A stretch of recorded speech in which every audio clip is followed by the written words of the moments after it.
What's up, YouTube? Back to this 14-hour Toyota Tundra access cab, four-wheel drive, 4.7 four-wheel drive with AC. All right. So the previous video, I gave you the time saver to get it apart. Now I'm going to give you the time saver for installing the new parts.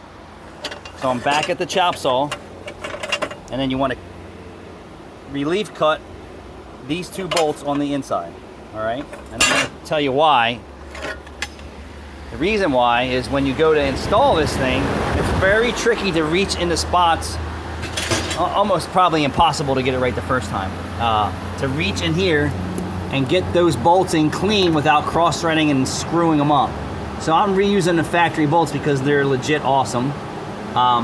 You want to clean the cylinder head surface with brake clean and a cookie pad, or a Scotch spray pad, or a wire brush. Get all the crumb and corrosion and oxidation and everything else that's built up between the gasket and the cylinder head. And then I like to use high temperature red RTV because nothing's perfect that they make today. It helps ensure a quality job. And then you're going to do the same thing to your new manifold, okay? Put a teeny tiny bit of sealer right on here. And then when you slide this in, you're basically just going to hook the manifold right around those two studs that you can't get to, or those two bolts. And then you can just ninja your way in with the swivels and universal sockets and make this a faster installation for you. So for me right now, I'm going to say I could probably do this job in 2 hours without being distracted or having to stop and help someone else or answer a phone call.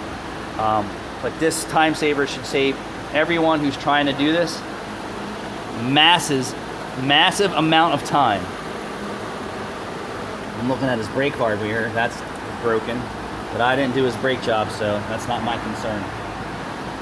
Yeah, so if you got any questions, let me know. Thanks for watching.